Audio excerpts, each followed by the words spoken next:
नमस्कार दोस्तों, आज की वीडियो में हम पढ़ने वाले हैं पाश्चात्य काव्य शास्त्र से जितने भी वस्तुनिष्ठ प्रश्न बनते हैं, वन लाइनर प्रश्न बनते हैं, उसके लिए महत्वपूर्ण तथ्य।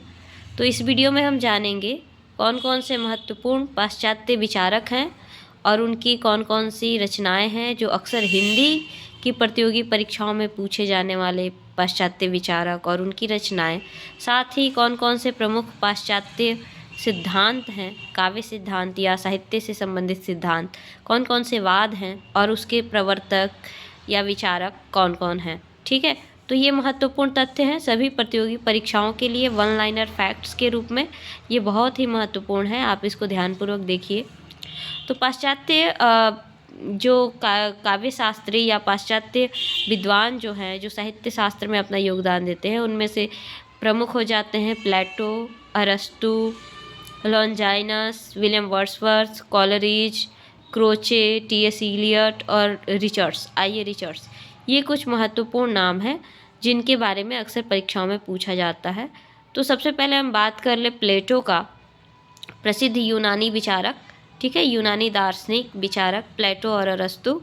तो प्लेटो की हम बात करें तो इनका जन्म है 428, ठीक है, 428 ईसा पूर्व से लेकर के 347 ईसा पूर्व तक का इनका समय सीमा माना जाता है। और इनकी प्लेटो की प्रमुख रचना है इयोन, सिम्पोजियम, पोलिटेइया, मैनो, लॉज, रिपब्लिक। ये प्लेटो की प्रमुख रचनाएं हैं। इसके बाद नाम आ जाता है अरस्तु का, जिनका समय सीमा है 384 ईसा पूर्व से 322 ईसा पूर्व के बीच। इनकी जो पुस्तक है, रचना है, वो है टेक्नेस रिटोरिकस, और साथ ही दूसरी रचना हो जाएगी पेरी पोएटिक्स। ठीक है, पेरी पोएटिक्स काव्य शास्त्र से संबंधित है और टेक्नेस रिटोरिकस भाषा शास्त्र से संबंधित ग्रंथ है। इसके बाद आ जाता है नाम लॉन्जाइनस का।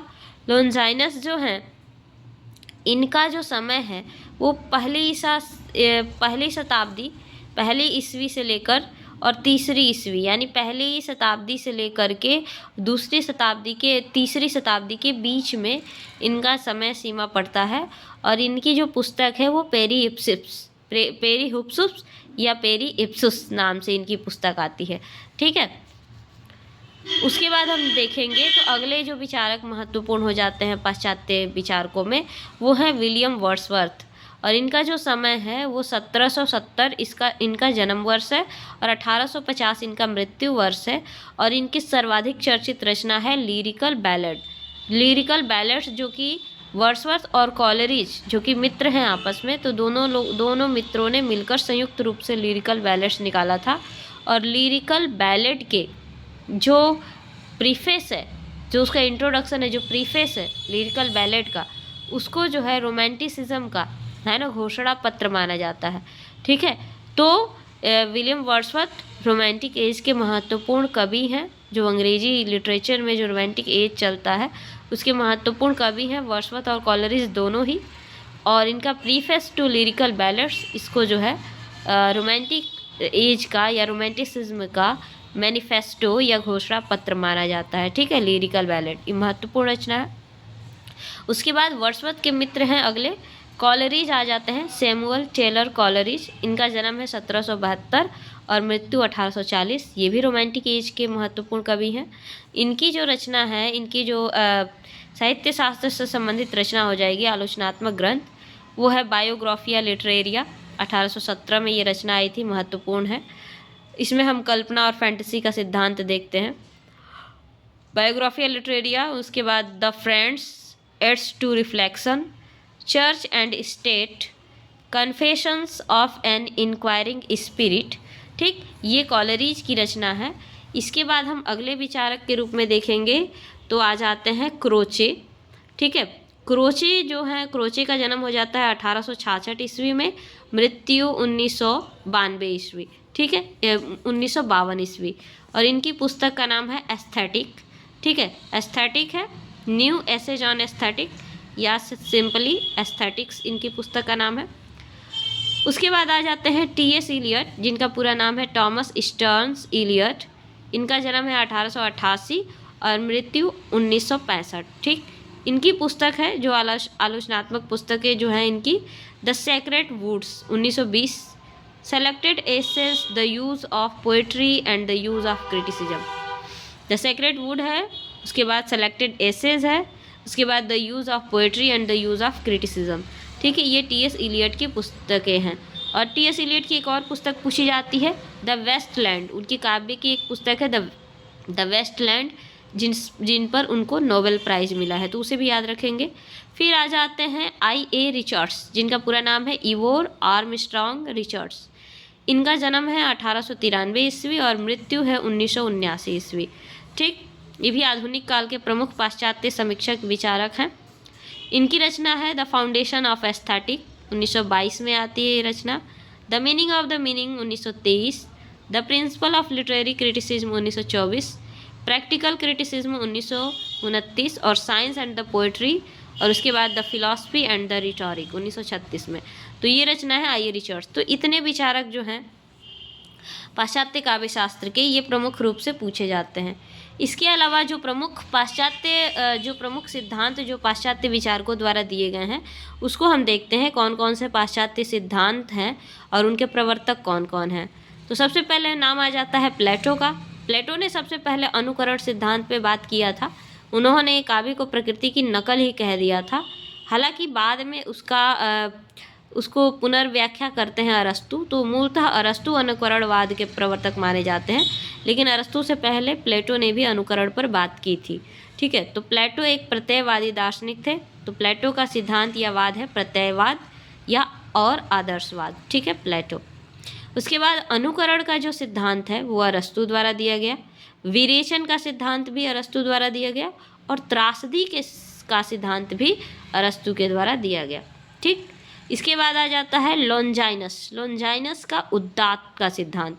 ठीक है, उद्दातता का सिद्धांत या उद्दात का सिद्धांत लॉन्जाइनस ने दिया, जिनकी पुस्तक है पेरियोप्सिस। ठीक है, उसके बाद आ जाते हैं कॉलरिज की रचना। कॉलरिज का सिद्धांत है कल्पना और फैंटेसी का सिद्धांत। कल्पना के बारे में और फैंटेसी के बारे में जो विचार दिए हैं कॉलरिज ने। ठीक, उसके बाद हम बात कर लें विलियम वर्ड्सवर्थ की। इसके बाद हमें बात करनी चाहिए। विलियम वर्ड्सवर्थ ने स्वच्छंदतावाद की बात की है। स्वच्छंदतावाद के प्रवर्तक ही माने जाते हैं, रोमांटिसिज्म के प्रवर्तक विलियम वर्ड्सवर्थ स्वच्छंदतावाद के प्रवर्तक। और इसके साथ ही इन्होंने काव्य की भाषा पर विचार किया है कि काव्य की भाषा जो है सरल होनी चाहिए, ग्रामीण जीवन से या जन सामान्य की भाषा से चुनी हुई होनी चाहिए। तो ये वर्ड्सवर्थ ने भाषा पर बात की है। वर्ड्सवर्थ का भाषा सिद्धांत है। साथ ही इन्होंने स्वच्छंदतावाद के प्रवर्तक भी हैं ये। इसके बाद हम बात कर लें I.A. रिचर्ड्स की। I.A. रिचर्ड्स जो हैं, इनका जो सिद्धांत है संप्रेषण का सिद्धांत है। ठीक है, और मूल्य का सिद्धांत है। संप्रेषण का सिद्धांत और मूल्य का सिद्धांत I.A. रिचर्ड्स ने दिया। ठीक है, आगे हम बात कर लें T.S. इलियट, सर्वाधिक प्रसिद्ध विचारक हुए पाश्चात्य में। T.S. इलियट का सिद्धांत है वस्तुनिष्ठ समीकरण का सिद्धांत। इसके अलावा परिकल्पना की अवधारणा। ठीक, परिकल्पना का सिद्धांत और उसके अलावा वैयक्तिक प्रज्ञा का सिद्धांत। ठीक, और इनका और अन्य सिद्धांत है निर्वैयक्तिकता का सिद्धांत और संवेदनशीलता का साहचर्य सिद्धांत। ठीक है, यह सब T.S. इलियट का सिद्धांत है। तो हम उसको इंग्लिश में भी जानते हैं कि इंडिविजुअलिज्म है ना, theory of individualism T.S. Elliot का है। ठीक, ऑब्जेक्टिव कोरिलेटिव T.S. इलियट का सिद्धांत हो जाता है। ठीक है, ट्रेडिशनल एंड इंडिविजुअल टैलेंट का सिद्धांत, यह भी T.S. इलियट का सिद्धांत है। तो फिर वही हिंदी में वस्तुनिष्ठ समीकरण का सिद्धांत, परंपरा और वैयक्तिक प्रज्ञा का सिद्धांत, निर्वैयक्तिकता का सिद्धांत और संवेदनशीलता के असाहचर्य का सिद्धांत, ये सभी T.S. इलियट द्वारा दिए गए हैं। उसके बाद हम बात कर ले तो मार्क्सवाद या द्वंद्वात्मक भौतिकवाद का सिद्धांत किसने दिया? Karl Marx. ठीक है, मार्क्सवाद या द्वंद्वात्मक भौतिकवाद का सिद्धांत दिया कार्ल मार्क्स ने। और इनके मित्र या सहयोगी के रूप में लेनिन का भी नाम आता है, उनका नाम भी मार्क्सवाद से जुड़ा हुआ है। उसके बाद अजनबियत या एलियनेशन का सिद्धांत जो है, अजनबियत का या एलिनेशन का सिद्धांत जो है बर्तोल्ट ब्रेख्त जो है एलियनेशन का सिद्धांत देते हैं। उसके बाद अति विरोधवाद का सिद्धांत देने वाले हैं क्लिंथ ब्रुक्स। अति विरोधवाद का सिद्धांत किसने दिया? क्लिंथ ब्रुक्स ने। इसके बाद बात कर ले तो विखंडनवाद का सिद्धांत देते हैं जाक डेरिडा ने दिया है विखंडनवाद का सिद्धांत। ठीक, इसके बाद हम बात कर ले तो विडंबना और विसंगति का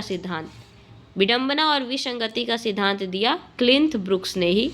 क्लिंथ ब्रुक्स का एक सिद्धांत है अति विरोधवाद, क्लिंथ ब्रुक्स का ही एक सिद्धांत है विडंबना और विसंगति का सिद्धांत। इसके बाद बात करें विरोधाभास का सिद्धांत किसने दिया?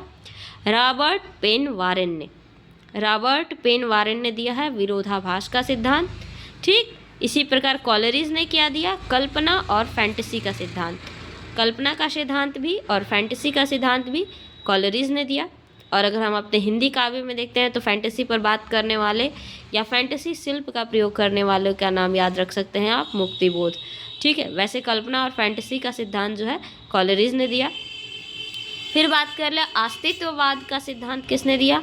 अस्तित्ववाद के प्रवर्तक माने जाते हैं सात्र को अस्तित्ववाद का प्रवर्तक माना जाता है। इसमें और भी विचारक आते हैं लेकिन सात्र इसके प्रवर्तक या प्रचारक हो जाएंगे।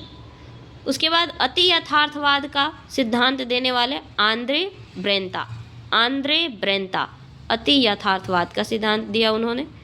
इसके बाद दादावाद या डाडावाद या उत्तर संरचनावाद का सिद्धांत देने वाले शास्यूर उत्तर संरचनावाद और ट्रिस्टन ज़ारा। ये दोनों लोगों ने दादावाद या डाडावाद और उत्तर संरचनावाद या संरचनावाद का ध्यान रखिएगा, शास्यूर ने इस सिद्धांत को दिया है। फिर बात करते हैं जादुई यथार्थवाद के प्रवर्तक कौन है? फ्रेंच रोह। जादुई यथार्थवाद के प्रवर्तक हैं फ्रेंच रोह। ठीक, फिर प्रतीकवाद के प्रवर्तक कौन है? तो विचारक कौन है, प्रचारक कौन है प्रतीकवाद के? वैगनर एंड पो। ठीक है, वैगनर और पो। ठीक है, ये दोनों प्रतीकवाद के प्रचारक हैं। बिंबवाद के प्रचारकों में नाम आ जाता है टी.ई. ह्यूम और एजरा पाउंडो का।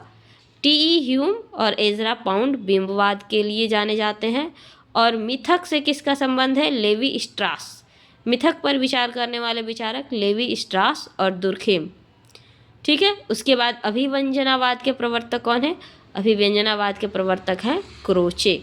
ठीक, तो यह प्रमुख पाश्चात्य सिद्धांत, उनके प्रवर्तक, प्रमुख पाश्चात्य विचारक और उनकी रचनाओं के बारे में हमने बात की। इन सभी से कई सारे वन लाइनर प्रश्न जो हैं इन तथ्यों से विभिन्न प्रतियोगी परीक्षाओं में बनते हैं, अतः इनका बार बार रिवीजन करिए। परीक्षा में 2 से 3 प्रश्न इनमें से अवश्य ही बनते हैं। ठीक है, इसी प्रकार के महत्वपूर्ण परीक्षा उपयोगी तथ्यों को जानने के लिए, पढ़ने के लिए चैनल को लाइक और सब्सक्राइब करें। धन्यवाद।